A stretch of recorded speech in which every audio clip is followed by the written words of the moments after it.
Dear Homo sapiens, welcome to my channel. അതിനെ പറ്റി പറഞ്ഞപ്പോഴാണ് ഗാന്ധിജി ഇപ്പോഴും അങ്ങനെ സൗന്ദര്യ സമരത്തെ സൗന്ദര്യ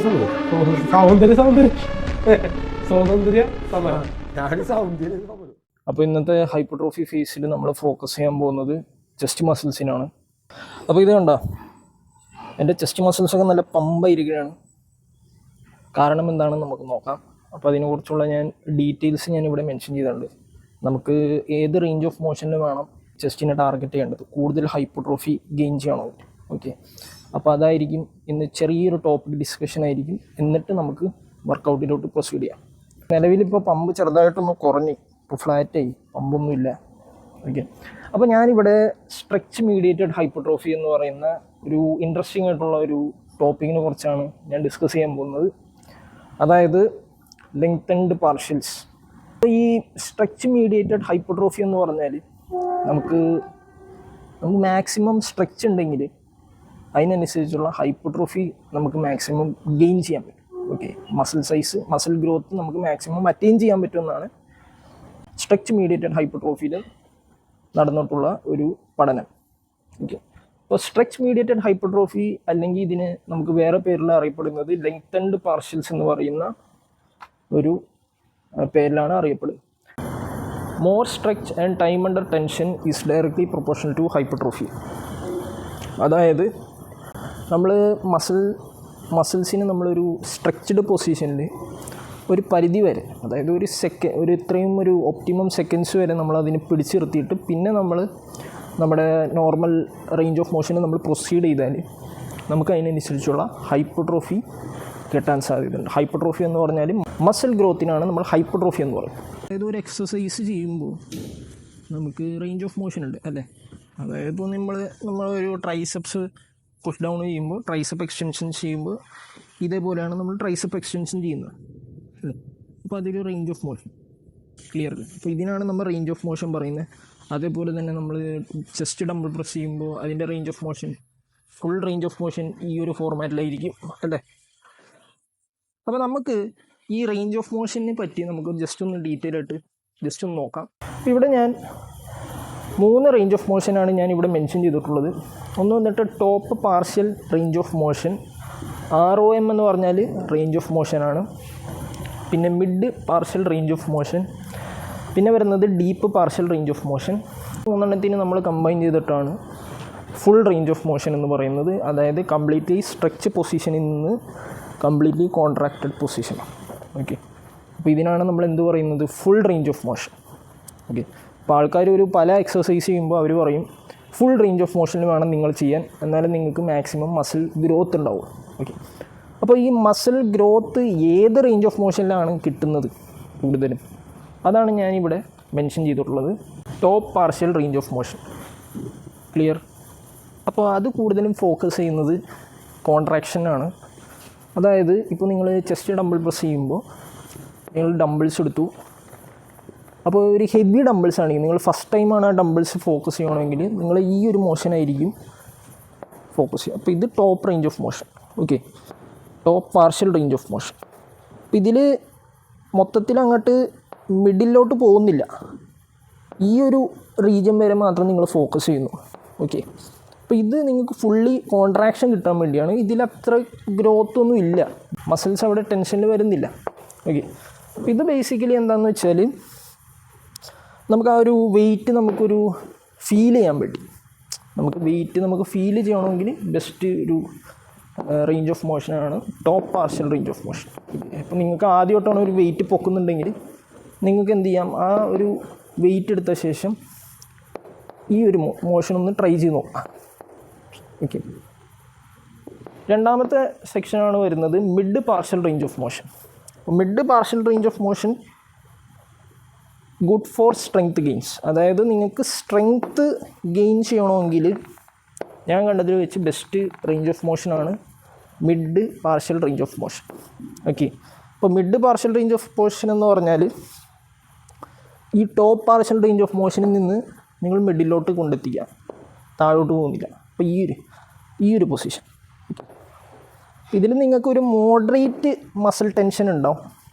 കംപ്ലീറ്റ് മസിൽ ടെൻഷൻ ഉണ്ടാവില്ല, മോഡറേറ്റ് മസിൽ ടെൻഷൻ ആയിരിക്കും ഉണ്ടാവുക. But it is for the purpose of strength gains. അതായത് നിങ്ങൾക്ക് സ്ട്രെങ്ത് ഗെയിൻ കിട്ടണമെങ്കിൽ ബെസ്റ്റായിട്ടുള്ളൊരു റേഞ്ച് ഓഫ് മോഷനാണ് mid partial range of motion, അതായത് മിഡ് പാർഷ്യൽ റോം. നെക്സ്റ്റ് വരുന്നതാണ് നമ്മുടെ ഹൈപ്പോട്രോഫിക്ക് ബെസ്റ്റായിട്ടുള്ള റേഞ്ച് ഓഫ് മോഷൻ, അതായത് deep partial range of motion. Okay, ഇത് ഗുഡ് ഫോർ ഹൈപ്പർട്രോഫി. ഇപ്പോൾ ഡീപ്പ് പാർഷ്യൽ റേഞ്ച് ഓഫ് മോഷനിലാണ് നമുക്ക് ടൈം അണ്ടർ ടെൻഷനും പിന്നെ അതേപോലെ മോർ സ്ട്രെച്ചും നമ്മൾ മെയിൻറ്റെയിൻ ചെയ്യേണ്ടത് മസിൽസിന്. ഓക്കെ, അപ്പോൾ ആ ഒരു ഡീപ്പ് പാർഷ്യൽ റൂമിലാകുമ്പോൾ നമുക്ക് അതിനനുസരിച്ചുള്ള സ്ട്രെച്ച് നമുക്ക് കൂടുതൽ കിട്ടും. അതായത് ഫോർ എക്സാമ്പിൾ ചെസ്റ്റ് ഡംബിൾ പ്രസിൻ്റെ ഒരു എക്സാമ്പിൾ എടുക്കാം. ഇപ്പോൾ നിങ്ങൾ ചെസ്റ്റ് ഇങ്ങനെ പിടിച്ചു, ചെസ്റ്റ് ഡംബിൾസ് രണ്ടും ഇങ്ങനെ പിടിച്ചു, എന്നിട്ട് എന്താ ചെയ്തത്, ഇതേപോലെ പിടിച്ച ശേഷം താഴോട്ട് കൊണ്ടുവന്നു. ഓക്കെ, എന്നിട്ട് ഇവിടെ വെച്ച ശേഷം ഇതാണ് ഡീപ്പ് സ്ട്രെച്ച് പൊസിഷൻ. ഇതിൻ്റെ താഴെ ഇനി നിങ്ങൾക്ക് പോവില്ല, കാരണം അനാറ്റമിക്കൽ കൺസ്ട്രെയിൻ്റ് ഉണ്ട്. ഇവിടം വരെ മാത്രം നിങ്ങൾക്ക് പോകുള്ളൂ. പിന്നെ ഇവിടെ നിന്ന് നിങ്ങൾ എന്ത് ചെയ്യുക, ഈ ഒരു മോഷൻ. ഓക്കെ, അപ്പോൾ അത് deep partial range of motion. അതിന് വേറെ പേരിൽ അറിയപ്പെടുന്നത് ലെങ്തൻഡ് പാർഷ്യൽസ്, അതായത് ഈ ഒരു മോഷൻ. ഓക്കെ, അപ്പോൾ ഇതിൻ്റെ ഒരു പ്രത്യേകത എന്താണെന്ന് വെച്ചാൽ നിങ്ങൾ ഈ ഒരു പൊസിഷനിൽ ഇരിക്കുക, എന്നിട്ട് ഈ ഒരു മിഡ് വരെ കൊണ്ടുപോവുക, പിന്നെ ഈ ഒരു ഡീപ്പിലോട്ട് കൊണ്ടുപോവുക. ഇതിൻ്റെ ഒരു ബെനിഫിറ്റ് എന്താണെന്ന് വെച്ചാൽ നമ്മുടെ ആ ഒരു ടെൻഷൻ, മസിൽ ടെൻഷൻ എപ്പോഴും നമുക്ക് മെയിൻറ്റെയിൻ ചെയ്യാൻ പറ്റും. Okay, at A stretched position. അപ്പം സ്ട്രെക്റ്റ് പൊസിഷനിൽ നമുക്ക് മസിൽ ടെൻഷൻസ് മെയിൻറ്റെയിൻ ചെയ്യാം. അപ്പോൾ ഞാൻ കണ്ടതിൽ ബെസ്റ്റ് ഹൈപ്പോട്രോഫിക്ക് ബെസ്റ്റ് ആയിട്ടുള്ളൊരു റേഞ്ച് ഓഫ് മോഷനാണ് deep partial range of motion, അതായത് ലെങ്തൻഡ് പാർഷ്യൽസ്. ഓക്കെ, അപ്പോൾ ഇതിനെക്കുറിച്ച് കുറേ പഠനങ്ങൾ നടന്നിട്ടുണ്ട്. ഈ അടുത്തായിട്ട് സയൻറ്റിസ്റ്റുകളൊക്കെ ഇതിനെക്കുറിച്ച് നല്ല ഇൻട്രസ്റ്റിംഗ് ആയിട്ടുള്ള പഠനങ്ങൾ നടത്തിയിട്ടുണ്ട്. Mid partial range of motion ഞാൻ കൂടുതലും ഫോക്കസ് ചെയ്യാൻ പോകുന്നത് ഇച്ചിരി ഒരു ഹെവി വെയ്റ്റിലായിരിക്കും ഞാൻ ഫോക്കസ് ചെയ്യാൻ പോകുക. അതായത് ഞാൻ ഡീപ്പ് സ്ട്രെച്ചഡ് പൊസിഷനിലോട്ട് കൊണ്ടുപോകുന്നില്ല വെയ്റ്റ്. ഓക്കെ, പിന്നെ ഒരു ഹെവി വെയ്റ്റ് എന്ന് പറഞ്ഞാൽ എനിക്ക് തോന്നുന്ന ഒരു ഹെവി വെയ്റ്റിലായിരിക്കും ഞാൻ mid partial range of motion focus ചെയ്യും. പിന്നെ അതുപോലെ deep partial range of motion focus ചെയ്യാൻ പോകുന്നത് ഒരു അത്യാവശ്യം മോഡറേറ്റ് ആയിട്ടുള്ള ഒരു വെയ്റ്റിലായിരിക്കും നമ്മൾ ഫോക്കസ് ചെയ്യാൻ പോകും. ഓക്കെ, എല്ലാത്തിനും 4 സെറ്റ് ഒരു സെറ്റിൽ അറ്റ്ലീസ്റ്റ് ഒരു 10 റെപ്പ് അല്ലെങ്കിൽ 12 റെപ്പെങ്കിലും ചെയ്യാൻ ശ്രമിക്കുക. ഓക്കെ, അതിലേതെങ്കിലും ഒരു വെയ്റ്റിൽ ഞാൻ ഫുൾ റേഞ്ച് ഓഫ് മോഷന് ചെയ്യാൻ ശ്രമിക്കും. ഓക്കെ, അപ്പോൾ ഇതിലൂടെ എനിക്ക് മാക്സിമം മസിൽ ടെൻഷനും കിട്ടും, എനിക്ക് സ്ട്രെങ്ത്തും മെയിൻറ്റെയിൻ ചെയ്യാൻ പറ്റും ഈ ഒരു ഹൈപ്പോട്രോഫി ഫേസിൽ. ഓക്കെ, അപ്പോൾ അങ്ങനെയാണെങ്കിൽ നമുക്ക് ഇനി അടുത്തത് ജിമ്മിൽ വെച്ച് കാണാം. ഫ്ലാറ്റ് ചെസ്റ്റ് ഡംബിൾ പ്രസ്സാണ് അടിക്കാൻ പോകുന്നത്. ഇപ്പോൾ ആ ഒരു 3 റേഞ്ച് ഓഫ് മോഷൻ ഞാൻ ഈ ഒരു 5 കിലോയിൽ വെച്ചിട്ട് കാണിച്ചു തരാം. ഓക്കെ, അപ്പോൾ ഇതാണ് ഞാൻ പറഞ്ഞ top range of motion. Top range of motion എന്ന് പറയുമ്പോൾ ഇവിടെ നിന്ന് ജസ്റ്റ് ഒന്ന് ഫീൽ ചെയ്യുക, അത്രേ ഉള്ളൂ. നിങ്ങൾക്ക് ഇപ്പോൾ കോൺഫിഡൻസ് ഉണ്ടെങ്കിൽ, ചെറുതായിട്ടൊരു കോൺഫിഡൻസ് ഉണ്ടെങ്കിൽ ജസ്റ്റ് ഒന്ന് ഇങ്ങനെ ഒന്ന് ഫീൽ ചെയ്ത് നോക്കുക. ഹെവി വെയിറ്റ് ആണെങ്കിൽ ജസ്റ്റ് ഒന്ന് ഫീൽ ചെയ്യണം, എന്നിട്ട് ഒന്ന് ചെയ്യാം. ഓക്കെ, ഇതിന് വലിയ ഗ്രോത്ത് ഒന്നുമില്ല, പക്ഷെ ഇത് ജസ്റ്റ് ഒരു ഐസോമെട്രിക് സ്റ്റാറ്റിക് ഹോൾഡ് എന്നും പറയാം. ഇനി അടുത്തതാണ് mid partial range of motion. Mid partial range of motion എന്ന് പറയുമ്പോൾ ഇവിടെ നിന്ന് ഈ ഒരു ഇതാണ് mid partial range of motion. ഈ മിഡ് പാർഷ്യൽ റേഞ്ച് ഓഫ് മോഷനും കൂടുതൽ എഫക്റ്റീവ് ആയിട്ടുള്ളത് നമുക്ക് സ്ട്രെങ്ത് ഗെയിൻസിന് ബെസ്റ്റ് ആയിട്ടുള്ള ഒരു റേഞ്ച് ഓഫ് മോഷനാണ്. അപ്പോൾ അടുത്താണ് നമുക്ക് വരാൻ പോകുന്നത് deep partial range of motion. അതായത് ഇവിടെ നിന്ന് തുടങ്ങാം ഈ ഒരു റേഞ്ച് ഓഫ് മോഷൻ, ഇവിടെ നിന്ന് തുടങ്ങിയിട്ട് ഇവിടെ. ഓക്കെ, ഇതാണ് ബെസ്റ്റ് നമുക്ക് ഹൈപ്പോട്രോഫി ഗെയിംസിന് ബെസ്റ്റ് ആയിട്ടുള്ള ഒരു റേഞ്ച് ഓഫ് മോഷൻ. പിന്നെ നമ്മുടെ normal full range of motion ഇവിടെ നിന്ന് അടിക്കുക. അപ്പോൾ ഞാൻ ഹെവി വെയിറ്റിൽ ഒരു mid partial range of motion ആയിരിക്കും ഞാൻ മെയിൻറ്റെയിൻ ചെയ്യുക. പിന്നെ മോഡറേറ്റ് വെയിറ്റിൽ ഡീപ്പ് പാർഷ്യൽ റേഞ്ച് ഓഫ് മോഷനും ലൈറ്റ് വെയിറ്റിൽ full range of motion. Okay,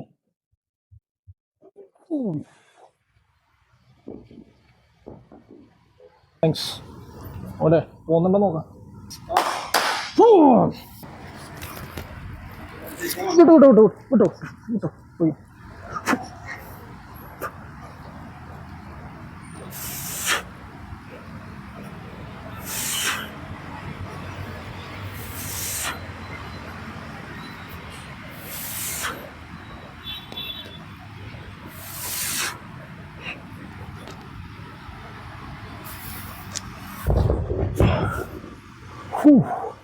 fifty kgs ഞാനൊരു മിഡ് റേഞ്ച് ഓഫ് മോഷനിലാണ് അടിച്ചത്. അതായത് ഈ ഒരു റേഞ്ച് ഓഫ് മോഷൻ. ഇതിൻ്റെ ഒരു ബെനിഫിറ്റ് എന്താണെന്ന് വെച്ചാൽ നമുക്ക് സ്ട്രെങ്ത് മെയിൻ്റെനൻസ് പർപ്പസിനാണ് അടിച്ചത്. കാരണം ഞാനിപ്പോൾ ഇതിൽ ഫുൾ റേഞ്ച് ഓഫ് മോഷനിൽ 50 kgs പോയാൽ എനിക്ക് ഇഞ്ചറീസ് വരാനുള്ള സാധ്യതയുണ്ട്. ഓക്കെ, ഇപ്പോൾ 50 kgs എനിക്കിപ്പോൾ ഹൈപ്പോട്രോഫി ഫേസിൽ ഞാൻ 50 kgs ഫുൾ ഒരു ഡീപ്പ് സ്ട്രെച്ച് ചെയ്തിട്ട് ഫുൾ റേഞ്ച് ഓഫ് മോഷൻ അടിച്ചാൽ എനിക്ക് അതിന് പ്രൊപ്പോർഷനായിട്ടുള്ള മസിൽ സൈസ് എനിക്ക് കിട്ടുള്ളൂ. അപ്പോൾ ഞാനിവിടെ എന്താ ചെയ്തതെന്ന് വെച്ചാൽ എനിക്ക് ആ സ്ട്രെങ്ത് ഗെയിൻ മെയിൻറ്റെയിൻ ചെയ്യാൻ വേണ്ടിയാണ് ഞാനൊരു മിഡ് റേഞ്ച് ഓഫ് മോഷനിൽ മിഡ് പാർഷ്യൽ റേഞ്ച് ഓഫ് മോഷനിൽ 50 kgs അടിച്ചത്. ഓക്കെ, അപ്പോൾ ഇത് കഴിഞ്ഞിട്ട് ഇനി നമ്മൾ അടുത്ത് പോകുന്നതാണ് നമ്മുടെ വർക്കിംഗ് സെറ്റ്. അപ്പോൾ ഇത് ഞാൻ ജസ്റ്റ് ഒരു ഫോർ ദ പേർപ്പസ് ഓഫ് എൻ്റെ സ്ട്രെങ്ത് മെയിൻറ്റെയിൻസ് ചെയ്യാൻ വേണ്ടിയാണ് ഞാൻ അടിച്ചത്. സ്ട്രെങ്ത് ഫേസിലാവുമ്പോൾ എനിക്ക് 50 kgs ഇച്ചിരി കൂടി എളുപ്പമായിട്ട് പോകും. അപ്പോൾ അത് ഗ്രാജുവലി നമ്മൾ ആ ഒരു മിഡ് പാർഷ്യൽ റേഞ്ച് ഓഫ് മോഷനിൽ നിന്ന് നമ്മളൊരു ഫുൾ റേഞ്ച് ഓഫ് മോഷനിലോട്ട് 50 kgs എത്തിക്കണം. അതായിരിക്കണം നമ്മുടെ അടുത്ത ടാർഗറ്റ്. അപ്പോൾ ഇപ്പോൾ നിലവിൽ ഞാൻ ഇച്ചിരി ഒരു കാലോറി ഡെഫിസിറ്റാണ്. അപ്പോൾ എനിക്ക് അത്ര പുഷ് ചെയ്യാൻ പറ്റുന്നില്ല. But I'm still trying my best to maintain my strength gains. Okay, ആ ഒരു പർപ്പസിന് വേണ്ടിയാണ് ഞാനിപ്പോൾ 50 kgs അടിച്ചത്. അപ്പോൾ 50 kgs അടിക്കുമ്പോൾ തന്നെ നിങ്ങൾ ശ്രദ്ധിച്ചിട്ടുണ്ടാവും ഞാനൊരു പാർഷ്യൽ മിഡ് റേഞ്ച് ഓഫ് മോഷനിലാണ് അടിച്ചത്, ഫുൾ റേഞ്ച് ഓഫ് മോഷൻ അല്ല. അപ്പോൾ ഈ ഒരു റേഞ്ച് ഓഫ് മോഷനിൽ അടിച്ചാൽ എനിക്ക് മസിൽസ് അത്ര ആക്ടിവേറ്റ് ആവില്ല, ബട്ട് സ്റ്റിൽ എനിക്ക് ആ ഒരു സ്ട്രെങ്ത് മെയിൻറ്റെയിൻ ചെയ്യാൻ പറ്റും. ഓക്കെ, ഇനി ഞാൻ എൻ്റെ ഒരു മോഡറേറ്റ് വെയ്റ്റിൽ ഞാനൊരു ഫുൾ റേഞ്ച് ഓഫ് മോഷനിൽ അടിക്കും. അപ്പോൾ ഇതായിരിക്കും അടുത്ത set.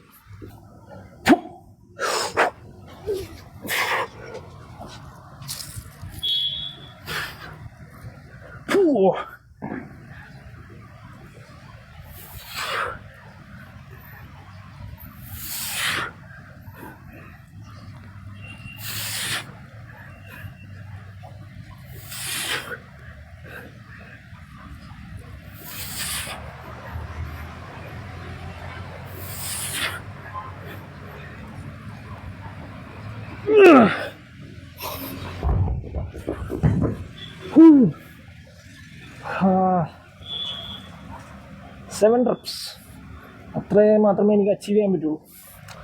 Full range of motion എന്ന് പറയാൻ പറ്റൂല, പക്ഷേ മിഡ് റേഞ്ച് ഓഫ് മോഷൻ ഒന്ന് താഴ്ത്തിയിട്ടാണ് അടിച്ചത്.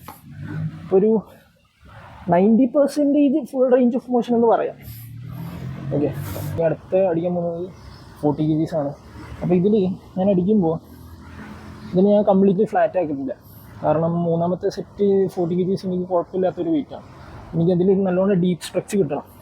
ഓക്കെ, അടിക്കുമ്പോൾ അപ്പോൾ ഞാനിതിലിപ്പോൾ ഒരു സെമി ഇൻക്ലൈൻ രീതിയിലാണ് ഞാനിപ്പോൾ ബെഞ്ച് സെറ്റ് ചെയ്തിട്ടുള്ളത്. അതായത് കംപ്ലീറ്റ്ലി ഇൻക്ലൈൻ അല്ല, ഈ ഒരു രീതിയിലല്ല, എന്നാലും കംപ്ലീറ്റ്ലി ഫ്ലാറ്റ് അല്ല. ഓക്കെ, അപ്പോൾ ഇതൊരു സെമി ഇൻക്ലൈൻ ഡിഗ്രിയിലാണ് ഞാൻ സെറ്റ് ചെയ്തിട്ടുള്ളത്. ഇങ്ങനെ സെറ്റ് ചെയ്യാൻ കാരണം എന്താണെന്ന് വെച്ചാൽ എനിക്ക് മാക്സിമം ഒരു സ്ട്രെച്ച് കിട്ടണം. അതായത് ഞാൻ പറഞ്ഞായിരുന്നു ഫുൾ റേഞ്ച് ഓഫ് മോഷനിൽ ഞാൻ മാക്സിമം അടിക്കാൻ ശ്രമിക്കും. അപ്പോൾ എനിക്ക് 40 kgs ഒരു മാക്സിമം സ്ട്രെച്ചഡ് പൊസിഷനിൽ എനിക്ക് അടിക്കണം. എന്നാലും എനിക്ക് ആ ഒരു മസിൽ ഫീൽ ആവുള്ളൂ, മൈൻഡ് മസിൽ കണക്ഷൻ വരുള്ളൂ ഈ ഹൈപ്പോട്രോഫി ഫേസിൽ. അപ്പോൾ സ്ട്രെങ്ത് ഫേസിൽ അങ്ങനെയല്ല. സ്ട്രെങ്ത് ഫേസിൽ നമ്മളെങ്ങനെയാണ് നമുക്ക് മാക്സിമം സ്ട്രെങ്ത് അച്ചീവ് ചെയ്യണം. അപ്പോൾ നമ്മൾ മാക്സിമം പുഷ് ചെയ്യും. പക്ഷെ ഇതിൽ നമുക്ക് മൈൻഡ് മസിൽ കണക്ഷൻ വേണം. അതിനനുസരിച്ച് നമുക്ക് ഒരു മസിൽ ടെൻഷനും നമുക്ക് അവിടെ ക്രിയേറ്റ് ചെയ്യണം. ക്ലിയർ അല്ലേ? അപ്പോൾ അടുത്ത 40 kgs ആണ്. Okay, so let's do 40 kgs. Babe, easy mama, easy.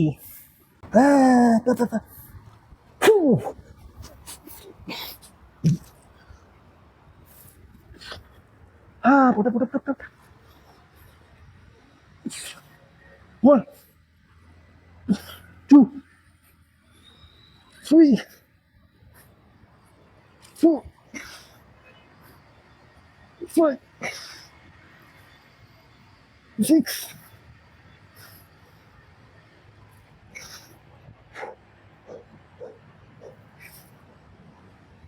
8 2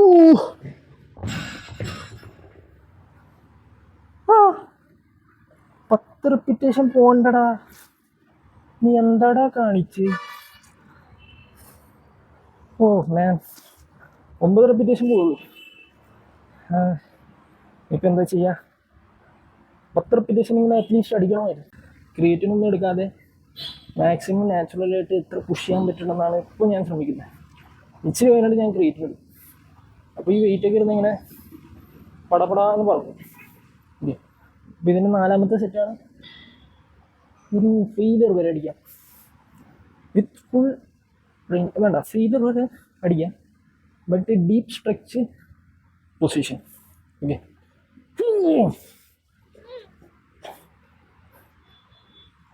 1 2 3 4 5. കടമുളെ കപ്പത്തിങ്കളാ.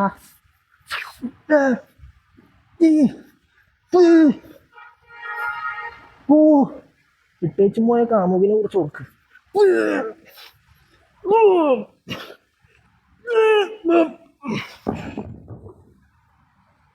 നല്ല സ്ട്രെച്ചിങ് ആണ്. ഇതാണ് ഞാൻ പറഞ്ഞ ലെങ്തൻഡ് പാർഷ്യൽസ്. നല്ല മസിൽ ടെൻഷൻ കിട്ടിയിട്ട്. ഡോണ്ട് ഗോ ബിഹൈൻഡ് കാമുകി ആൻഡ് കാമുകൻസ്. You should have a self respect of your owns. നമ്മൾ മറ്റുള്ളവൻ്റെ പുറകിലൊന്നും പോകാൻ പാടില്ല. നമുക്ക് നമ്മുടേതായ ഒരു സെൽഫ് ഐഡൻറ്റിറ്റി നമ്മൾ ഉണ്ടാക്കും. ഓക്കെ, നമുക്ക് അതിൻ്റെ സമയമാകുമ്പോൾ നമുക്ക് കിട്ടുന്ന ഒരു ആളെ എന്തെങ്കിലും കിട്ടും ലൈഫിൽ. ഓക്കെ, നമ്മൾ ഫിസിക്കലി മാത്രം നോക്കിയിട്ട് നമ്മൾ ഒരാളെ എപ്പോഴും ജഡ്ജ് ചെയ്യാൻ പാടില്ല. You have to look their character also. Okay, അപ്പോൾ ഞാനിപ്പോൾ വർക്കൗട്ട് ചെയ്യുന്നതിൻ്റെ ഇടയിൽ ഇട്ടേച്ചും പോയ കാമുകിനെ ഓർത്തിട്ട് അടിക്കുക എന്ന് പറയുമ്പോൾ അതെനിക്ക് കാമുകിയൊന്നുമില്ല, ഞാൻ ജസ്റ്റ് ഒന്നൊരു ഹൈപ്പിന് വേണ്ടി പറഞ്ഞതാണ്. Okay okay, let's go back to incline cable machines.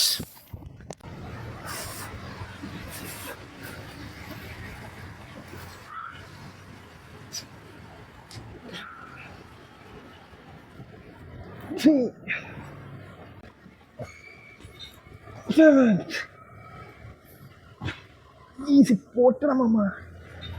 Eat. Come on. Oof.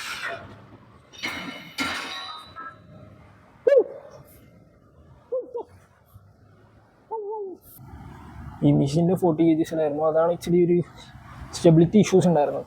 ഈ സ്റ്റെബിലിറ്റി ഇഷ്യൂസ് ഉണ്ടാവാൻ സാധ്യത കൂടുതലാണ്. അതാണ് നിങ്ങൾ കണ്ടത് ഞാൻ ഇങ്ങനെ കാരണം ഈ വെയിറ്റും എൻ്റെ ഹാൻഡും കണക്റ്റഡ് ആയിട്ടുള്ള റോപ്പിലാണ്. അപ്പോൾ റോപ്പിൽ ഒരു ചെറിയൊരു ഫ്ലക്ച്വേഷൻ ഉണ്ടാകുമ്പോൾ അതിനനുസരിച്ചൊരു ഫ്ലക്ച്വേഷൻ വരും. മൊത്തത്തിൽ ക്ലിയർ അല്ലേ, ഒരു ആട്ടം ഉണ്ടാവും. അപ്പോൾ ഞാൻ വെയിറ്റ് കുറച്ച് ഒരു 30 kgs ആക്കി. അപ്പർ ചെസ്റ്റിന് ബെസ്റ്റ് എക്സസൈസാണ് ഞാൻ കണ്ടതിൽ വെച്ച്. നല്ല ഡീപ്പ് സ്ട്രെച്ച് കിട്ടുന്നുണ്ട്.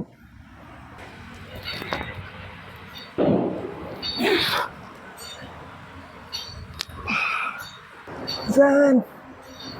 Ayana, pote. 8. Come on. Let's say. Then, പഠിച്ചനെ. Baby. Easy. Easy.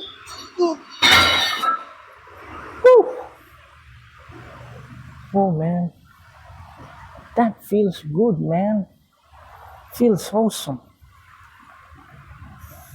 CJ feels good, man. What are we doing?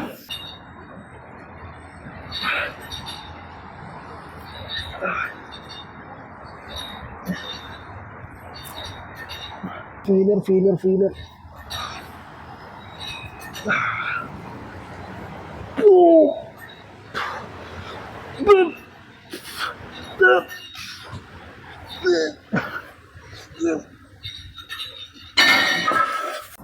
അപ്പോൾ ഈ ഒരു മെഷീൻ്റെ പേരാണ് കെട്ടിപ്പിടി മെഷീൻ. നമ്മളൊരാളെ നമുക്ക് ബെഡിൽ നിന്ന് ഇങ്ങനെ കെട്ടിപ്പിടിക്കാം. ഓക്കെ, അതിൻ്റെ ഫോഴ്സ് കൂട്ടാൻ പറ്റിയ ഒരു മെഷീനാണ്. ക്ലിയർ? അപ്പോൾ നമുക്കിതിങ്ങനെ പ്രാക്ടീസ് ചെയ്യാം. ക്ലിയർ അല്ലേ? Let me be serious. ഇത് ബേസിക്കലി നമ്മുടെ ലോവർ ചെസ്റ്റും മിഡ് ചെസ്റ്റും ഫോക്കസ് ചെയ്യുന്ന ഒരു മെഷീനാണ്. ഓക്കെ, അതെ, ആ ഒരു എഫക്റ്റാണ്, നമുക്കൊരു ഹഗ്ഗിങ് എഫക്റ്റാണ് ഇതിൽ നിന്ന് കിട്ടുന്നത്. അപ്പോൾ ഒരാളെ നമ്മൾ കെട്ടിപ്പിടിക്കുമ്പോൾ നമ്മുടെ പെക്സൊക്കെ ആക്ച്വലി അവിടെ പെക്സിനൊക്കെ നല്ല ടെൻഷൻ ക്രിയേറ്റ് ആവും. അപ്പോൾ this is basically A good exercise. ഞാൻ കണ്ടതിൽ വെച്ചൊരു നല്ല എഫക്റ്റീവ് എക്സസൈസാണ്. ഇതിൽ ചെറിയൊരു ഇൻക്ലൈൻ പൊസിഷൻ ഉണ്ട്. കാരണം ഇൻക്ലൈൻ നമുക്ക് ഒരു മാക്സിമം സ്ട്രെച്ച് കിട്ടാൻ വേണ്ടിയാണ് ഈ ഇൻക്ലൈൻ പൊസിഷൻ കൊടുത്തിട്ടുള്ളത്. ഇത് മിഡും പിന്നെ ലോവറും ചെറുതായിട്ടൊന്ന് അപ്പുറം ഫോക്കസ് ചെയ്യും. ഇതിലും സെയിം അതേപോലെ തന്നെ 4 sets 12 reps each. May be at the last set നമ്മളിന്ന് ഫെയിലർ പോലെ അടിക്കും. ക്ലിയർ അല്ലേ?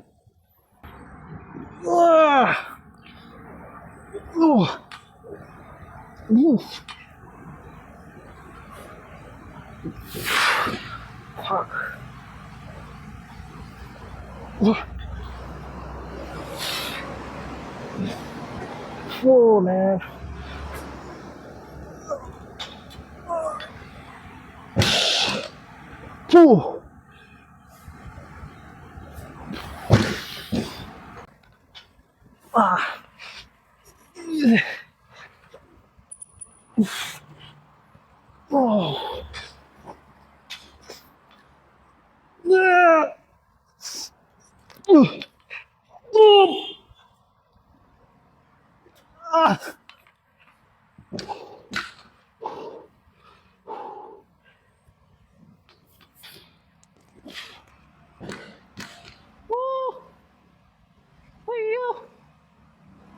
കുറച്ചുകൂടെ ശക്തി തരിൻ. ഓ മാൻ, 6 റെപ്പിറ്റേഷൻ മാത്രം പോകുന്നുള്ളൂ. മേ ബി ഫറ്റീഗ് ആയിട്ടുണ്ടാവും. ഒരു 4 റെപ്പിറ്റേഷൻ പറ്റുന്നില്ല, ഫറ്റീഗായി. കാരണം ഓൾറെഡി 2 എക്സസൈസ് ചെയ്ത് കഴിഞ്ഞു. അപ്പോൾ അതിൻ്റെ ഒരു ക്ഷീണമുണ്ട്. പിന്നെ എനിക്ക് ആകെ 6 റെപ്പിറ്റേഷൻസ് മാത്രമേ ചെയ്യാൻ പറ്റൂ. വെയിറ്റ് കുറയ്ക്കുക, മാക്സിമം റെപ്പിറ്റേഷൻസ് അടിക്കുക.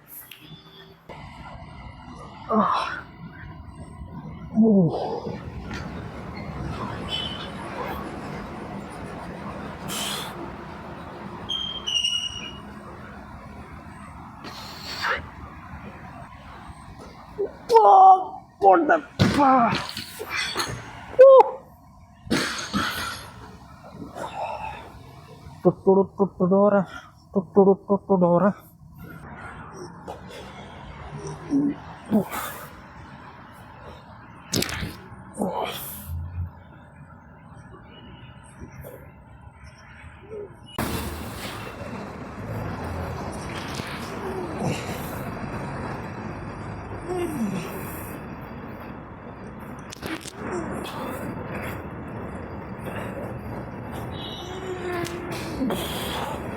അപ്പോൾ ഇന്നത്തെ വർക്കൗട്ടിൽ ജസ്റ്റ് ഹൈപ്പർട്രോഫി ഫേസ് ആയിരുന്നു ഇന്ന്. അതായത് നമ്മൾ മാക്സിമം മെഷീൻസൊക്കെ യൂസ് ചെയ്തു. 2 മെഷീൻ എക്സസൈസസ് ആണ് ചെയ്തത്. പിന്നെ അത് കഴിഞ്ഞിട്ട് നമ്മൾ ഫോക്കസ് ചെയ്തത് ഫ്രീ വെയ്റ്റ്സ് ആയിരുന്നു. ഫ്രീ വെയ്റ്റ്സ് കഴിഞ്ഞിട്ടായിരുന്നു മെഷീൻ എക്സസൈസ് ഫോക്കസ് ചെയ്തത്. ഓക്കെ, അപ്പോൾ ഞാൻ ചെയ്തതിൽ നിങ്ങൾ ശ്രദ്ധിച്ചിട്ടുണ്ടാവും, ഞാൻ maximum full range of motion moderate വെയ്റ്റിൽ പുഷ് ചെയ്തായിരുന്നു. ഫുൾ റേഞ്ച് ഓഫ് മോഷനെ ടാർഗറ്റ് ചെയ്തു. പിന്നെ അതേപോലെ ലൈറ്റ് വെയ്റ്റിൽ ഡീപ്പ് ലെങ്തൻഡ് പാർഷ്യൽസ്, അതായത് ഡീപ്പ് റേഞ്ച് ഓഫ് മോഷനാണ് ഫോക്കസ് ചെയ്തത്. അപ്പോൾ ഹെവി വെയ്റ്റിലല്ല നമ്മൾ ഡീപ്പ് റേഞ്ച് ഓഫ് മോഷൻ നമ്മൾ ചെയ്യുന്നത്. ഹെവി വെയ്റ്റിലല്ല നമ്മൾ ചെയ്യുന്നത്, ഒരു മോഡറേറ്റ് വെയ്റ്റിൻ്റെയും ലൈറ്റ് വെയ്റ്റിൻ്റെ ഇടയിലായിട്ടുള്ള ഒരു വെയ്റ്റ്. നിങ്ങളുടെ ബോഡിക്ക് സ്യൂട്ടാവുന്ന ഒരു വെയ്റ്റ് വേണം നിങ്ങൾ ചൂസ് ചെയ്യാൻ. എന്നിട്ട് വേണം അതിൽ നമ്മൾ deep range of motion perform ചെയ്യാൻ. ഓക്കെ, പിന്നെ മിഡ് റേഞ്ച് ഓഫ് മോഷൻ ഞാൻ ടാർഗറ്റ് ചെയ്തത് 50 kgs അതായത് ഈ ഒരു റേഞ്ച് ഓഫ് മോഷൻ. പിന്നെ 45 kgs ഒരു almost full range of motion എന്ന് പറയാം. ഒരു അറൗണ്ട് 8 to 9 reps ഒരു പാർഷ്യൽ ഒരു മിഡ് റേഞ്ച് ഓഫ് മോഷൻ്റെയും ഒരു 90% ഫുൾ റേഞ്ച് ഓഫ് മോഷൻ മാത്രമേ എനിക്ക് അച്ചീവ് ചെയ്യാൻ പറ്റുള്ളൂ. Around 90%, 85% of range of motion. Okay, എല്ലാവരും ഹാപ്പി ആയിരിക്കുക. എല്ലാവരുടെ ഫാമിലിക്ക് സുഖമാണെന്ന് വിശ്വസിക്കുന്നു. Okay, take care of your health. പിന്നെ അതേപോലെ തന്നെ വർക്കൗട്ട് ചെയ്യുക. ക്ലിയർ? അപ്പോൾ അങ്ങനെയാണെങ്കിൽ നമുക്കിനി ഒരു അടുത്ത വീഡിയോയിൽ കാണാം. Okay, good night. ആ യുദാസില്ലാക്കാനുള്ള പന്നി അവനെന്നെ ഒറ്റിയതാണ്. സാരല്ലടാ, നീ കണിയൊക്കെ വെച്ച് പടക്കമൊക്കെ പൊട്ടിച്ച് സദ്യയൊക്കെ ഉണ്ട്. അപ്പൊ ഹാപ്പി വിഷു. എന്നെ അമ്മാര് കൊല്ലൂടാ.